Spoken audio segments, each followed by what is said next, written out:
সকাল সকাল দেখো পুজো দিয়ে নিয়েছি। আজকে দিনটা মঙ্গলবার, তো আজকে বজরংবলীর নামে পুজোটা দিয়ে কিন্তু ভিডিওটা শুরু করছি। টাইটেল থাম্বনেল থেকে তোমরা বুঝেই গেছো আজকে সারাদিনের ব্লগে তো কী হতে চলেছে। তো সকালবেলায় তো 6:30টায় উঠে বাসি কাজ সেরে স্নান করে সুরজিৎকে চা করে দিয়েছিলাম। ও চা খেয়ে চলে গেছে দোকানে, আর আমি পুজোটা সেরে নিলাম। আর তারপরে রান্নাঘরে এসে এদিকে ছোটোটার জন্য সেরেলাক্সটা জাল দিয়ে নিচ্ছি, যেটা হোমমেড সেরেলাক্স আমি বানিয়ে ওকে খাওয়াই। আর এখানে কিন্তু দুষ্টুর কমপ্লেন খাবে, তো সেই জন্য ওর দুধটাও গরম হয়ে গেছে, আর এখানে ভাতটা হয়ে গেছে, শুধু উপর দেওয়া বাকি। মানে এইগুলো পুজো দিয়ে উঠে যদি হয়ে গিয়ে থাকে তাহলে কিন্তু সব কিছুই সর্টেড থাকে। ওদিকে ফ্রিজ থেকে মাছটা বের করেও ভিজিয়ে রেখেছি, আর ঘুম থেকে উঠে গেছে। এখন ওকে খাওয়াবো দাওয়াবো, ডিম সিদ্ধ খাওয়াবো। তো ভাবলাম একটু জামা কাপড়গুলো বাইরে মেলে দিয়ে আসি। তো দেখো কতগুলো জামা কাপড় মেলে দিয়েছি, কেননা যেহেতু শীত চলে যাচ্ছে, গরম পড়ছে, তো তার জন্য ভাবলাম শীতের পোশাক আস্তে আস্তে করে দিয়ে দিই। তারপরে চোখে খাইয়ে দাইয়ে পুরোপুরি রেডি করে দিলাম। আর ছোটোটা ঘুমিয়েছিল, ওর দিকে রেডি করাতে করাতেই উঠে গেছিলো। তো ওকেও একটু ফ্রেশ ট্রেশ করিয়ে টরিয়ে দিয়ে এখন যাচ্ছি ওকে গাড়িতে তুলতে। ওর গাড়ি তো চলে এসেছে, অনেকক্ষণ ধরে হর্ন দিচ্ছিলো।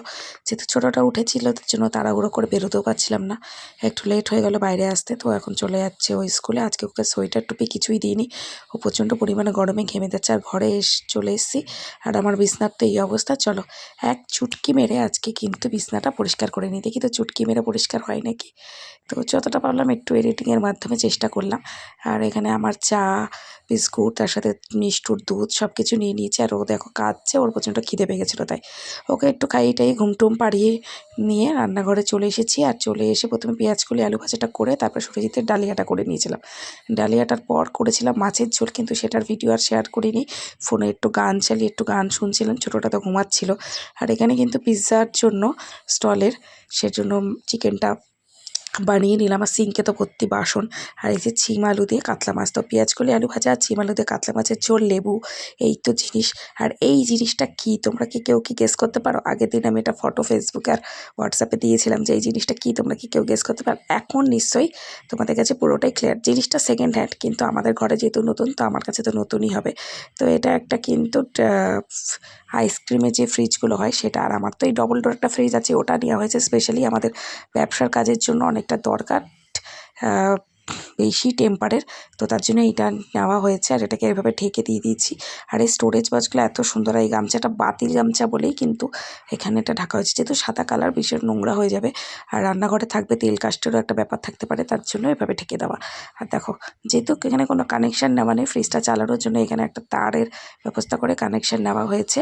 রান্না কমপ্লিট, রান্নাঘরও পরিষ্কার। সারাটা দিন না তোমাদের সামনে এসেছি না তোমাদের সাথে সামনে এসে কোনো কথা বলেছি। যা ছিলাম ক্যামেরার পেছনে ছিলাম, কথাটা ক্যামেরার পেছন দিয়ে চলছি।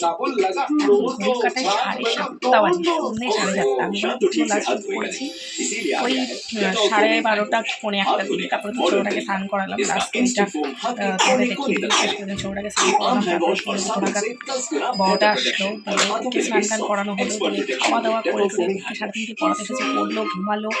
আমি 6:10-15 নাগাদ ঘুম থেকে উঠলাম। সুরজিৎ তো তার আগেই কাজে বেরিয়ে গেছে। ঘুম থেকে উঠে সর্ষে তুলতে দিলাম, যেহেতু তারপরে যেহেতু এরা ঘুমাচ্ছিল তার জন্য সেই এখন বসেছি। ফোনের কিছু কাজ কাটছিল, সেইগুলো করতে করতে আমার চাটাও খাওয়া হয়ে গেছে। এবার আমি শ্যুট করতেই মনে থাকে না, এবং যখন শ্যুট করি তো এক নাগারে করতে থাকে। যখন শ্যুট করি না তো পড়ার কথা মনেই থাকে না, ফোন আমার হাতে থাকে, সব কিছু ঠিকঠাক, কিন্তু মাথাতেই আসে না যে ক্যামেরাটা অন করতে হবে, এটা করতে হবে। সারাদিন ব্লগ শ্যুট করছি, সেই জন্য মাঝে মাঝে আমার ব্লগটা ছোট হয়ে যায়। তাই আজকে তো স্পেসিফিক একটা কারণের জন্যই ব্লগটা শ্যুট করেছি, সেটা তোমরা থেকে বুঝেই গেছে অবশ্যই। বাবাকে ফোন করলাম, বাবা আসবে একটু পরে। আর দুষ্টুকে খাওয়াচ্ছি, দুষ্টুর এখন খাওয়া হয়নি, এখন বাসাটা ঘুরতে যাবো। কারণ এখন একটা এসেছে, একটু আপডেট দিয়ে যাই। তো বাবা আসলে তারপরে সবাই তো চলো আবার তোমার সাথে পরে দেখা হচ্ছে। এখন ওকে তারপরে করে খাইয়ে ঠাকুর বাসাটা ধুয়ে নিয়ে 8টার সময় আবার জল চলে যাবে, পরে দেখাচ্ছি। বাবা আসলো, বাবাকে চা করে দিলাম। তারপরে আমরা সমস্ত বাচ্চা কাচ্চাদের নিয়ে রেডি হয়ে বেরিয়ে পড়েছি। এটা কিন্তু আমাদের বাড়ির সব কটা বাচ্চা কাচ্চা সবাই তোমাকে হাই বলে দিল। বড়টা হাই বলার সাথে সাথে আমার ছোটো মেয়েটাও করলো। আমার বড় জায়ের 2 মেয়ে, আমার 2 মেয়ে, আমার সেজো জায়ের 1 মেয়ে, তো 5টা মেয়েকে নিয়ে আজকে আমি যাচ্ছি মেলাতে। আমার উপর মানে একটা বিশাল দায়িত্ব। আমি মনে হয় ফার্স্ট টাইম এরকম যে এতগুলো বাচ্চা কাচ্চা নিয়ে কোথাও একটা ঘুরতে বেরিয়েছি। তো যাই হোক, একটু একটু করে এক্সপিরিয়েন্স তো গেন করতেই হবে, বয়সটা তো আর কম হচ্ছে না। তো যেটা জাস্ট জোক মারলাম। তো সবাই মিলে যাচ্ছি এখন। আমাদের রানাঘাটের একটা ফেমাস পুজো হয়, রানাঘাটবাসী তারা জানে। তো সেইখানে শিব পুজোটা দেখতে আমাদের রথতলা কলোনিতে, মানে আমার বাপের বাড়ির এলাকার কাছাকাছিতেই। বলতে বলতে কিন্তু প্রথমে একটা পাড়ার মানে সাইডে আরেক জায়গায় শিব পুজো হয়েছিল, সেটা একটু দেখে নিয়েছিলাম। তারপর মেন যেখানে আসা, সেখানে একসাথে দুটো পুজো হয় পরপর দুটো গলির ভেতরে। তো সেইখানেই চলে এসেছি। লাইটিং দেখে, পুরো ডেকোরেশনটা দেখে তোমাদের কেমন লাগছে অবশ্যই কমেন্টস করে জানিয়ে। আমার জায়ের মেয়েগুলো তো ওরা ফার্স্ট টাইম এখানে এসেছে, তো ওদের কিন্তু খুবই ভালো লাগছিল। আর ওদেরকে প্রচণ্ড দায়িত্ব সহকারে নিয়েছিলাম। আর যেহেতু বাবার টুকটুকি করেছিলাম, ছোটোটাকে খানিকক্ষণ আমরা হ্যান্ডেল করার পর বাবার কোলে ছোটোটাকে দিয়ে দিয়েছি। আমি বললাম তুমিই রাখো। আর আমি ওদেরকে এক্সপ্লেন করছিলাম যে এটা আমি ছোটোবেলা থেকে এই পুজোটাতে আসি, আর তোরাও দেখ সব কিছু কোথায় কী কেমন কী সব কিছু ওদেরকে বুঝিয়ে দেখাচ্ছিলাম। আর তোমার সাথে ভিডিও শেয়ার করছিলাম। আর এই যে পুরো রাস্তা আলপনা দেওয়া থেকে, এটা কিন্তু ওরা প্রত্যেক বছরই করে। আর যেহেতু অঙ্কন প্রতিযোগিতা হয়েছিল, তাই এখানে কিন্তু প্রাইজ ডিস্ট্রিবিউট চলছিল। এর মধ্যে কিন্তু এখানে এসেছিল প্রজাপতি 2 এর নায়িকা জ্যোতিপ্রিয় না কি বেশ একটা নাম, ওই নায়িকাটা এসেছিল। তারপরে শ্রীতমা এসেছিল, মানে মা সিরিয়ালের ঝিলিক, বড় ঝিলিক।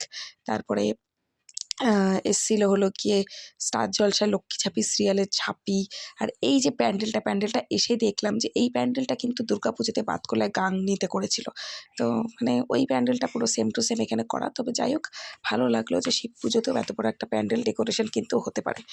তা মেলাটা ঘুরলাম, ঘুরে ফিরে এখন ওদেরকে নিয়ে যাচ্ছি আরও যে একটা জায়গায় পুজোটা হয় সেই জায়গাটাতে। তো এখানে তো আমাদের স্টল বসেছে পটেটো স্প্রিং রোল সেন্টার আরাধ্যার। আর এখানে পিৎজাও আজকাল পাওয়া যাচ্ছে, সেটা তোমরা ভালো করেই জানো। আমার ছোটো মেয়েটার শরীরটা প্রায় খারাপ হয়। ওরা এত ভালো মানে ঠান্ডার ধাত, 2 দিন অন্তরে শুধু ঠান্ডাটাই লাগবে, অন্য কোনো সমস্যা নেই, শুধু ঠান্ডারই সমস্যা। ও তো ঘুমাচ্ছে, আর আমি রাত্রে কিন্তু ওকে ঘুম পাড়াতেই ভয়েস ওভারটা দিচ্ছি। কারণ সারাদিনে তো এটা ওটা সেটা করতেই থাকি, ভয়েস ওভারটা একটু নিরিবিলি শান্তভাবে না দিলে কিন্তু হয় না। তাই একটুখানি ডিস্টার্বেন্স হয়তো তোমাদের হতে পারে, তাই একটুখানি মানিয়ে নিয়ে আজকের ভিডিওটা অ্যাডজাস্ট করে দেখতে পারো। অনেকদিন পর কিন্তু তোমার সাথে ভিডিও শেয়ার করছি। তো তোমার সবাই কেমন আছো? আশা করি খুব ভালো আছো। সামনে সে তো ইন্ট্রো আজকে সকাল থেকে দিতেই পারলাম না। তো hello everyone, welcome to my channel lovely tick. আর আমি দেখতে চলে এসেছি তোমাদের সামনে অনেক দিন পর একটা ব্লগ নিয়ে। তো একটা প্যান্ডেল থেকে চলে এসেছিলাম আরেকটা প্যান্ডেলে। এখানেও প্যান্ডেলটা খুব সুন্দর করেছে, কিন্তু প্যান্ডেলের থেকে ঠাকুরটা আমার বেশি ভালো লেগেছে। তো তোমাদের কেমন লাগলো অবশ্যই জানিও। আর তারপরে চলে আসলাম একটা স্টেজ পারফরমেন্স দেখতে। এখানে শিবের গান চালিয়ে দিয়ে একটুখানি ওরা ইয়োগা করছিল। তো দেখো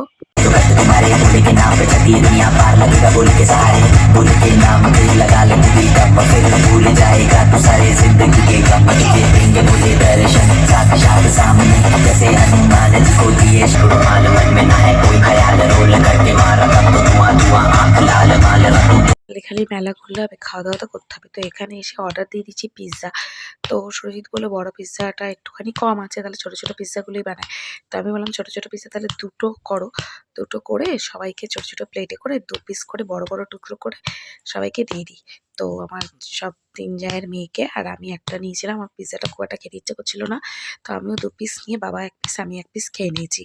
আর সবাই এখানে খাওয়া দাওয়া করছিলাম। তারপরে ভাবলাম আর কী খাওয়া যায়। আর দুষ্টুকে জাম্পিংয়ে উঠিয়ে দেওয়া হয়েছে।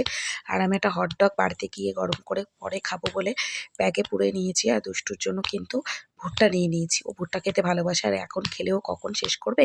তারপর একটু মোমো অর্ডার করেছিলাম 2 প্লেট। 2 প্লেট সেটাই আমাদের সবার কিন্তু ভাগযোগ করে ভালোই খাওয়া হয়ে গেছিলো। আর এইখানে যেখানে মেলাটা হয় ওখানে একটা পার্ক আছে, পার্কের মধ্যে সবাই এখন দোলনা চড়ছে। এবার একটা দোলনা একজন চড়ছে, তো আরেকটা দোলনাতে দুষ্টুকে বসিয়েছিলাম। তারপরে আমি আমার জায়ের মেয়েকে বসিয়ে দিলাম। তো আমি বললাম যে তোরাও চড়। ওরা দুজন চড়ার পর আবার আমার বড় জায়ের ছোট মেয়ে আর আমার ছোট মেয়ে দুজনেই চললো। তো সবাই মিলে পার্কে একটু ঘোরাফেরা মজা করছিলাম। তারপরে বাবা টুকটুকিটা পার্কিং যেখানে করে রেখেছিল ওখান থেকে বের করে নিয়ে আসলো। আর দেখো এখানে বেলুন, তারপর একটু বেবিকর্ন ফ্রাই সব কিছু নিয়ে এখন যাচ্ছি টুকটুকির দিকে। আর বাড়িতে এসে বাবাকে বাবার খাবার দাবার প্যাক করে দিলাম, যেহেতু আমার মা ভাই বৃন্দাবনে গেছে। তো বাবা রোজ আসে সন্ধ্যেবেলা করে। আর বাবার জন্য রাত্রির বেলার খাবার বা পরের দিন দুপুরের জন্য খাবার কিন্তু আমি প্যাক করে দিয়ে দিই। বাবা সকালে বাইরে থেকে কেনা খাবার খেয়ে নেয়। আর এখন আমি এসেই ভুট্টা খাচ্ছিলাম, আমি মিষ্টু দুষ্টু 3 জনে মিলেই। আর দুষ্টুকে একটু হোমওয়ার্কও করিয়ে নিলাম। আর রাত্রে তো যা রান্না করেছিলাম ওই খাওয়া দাওয়া করেছি। তো আজকের ভিডিওটা কিন্তু এই পর্যন্তই। Tata, bye bye.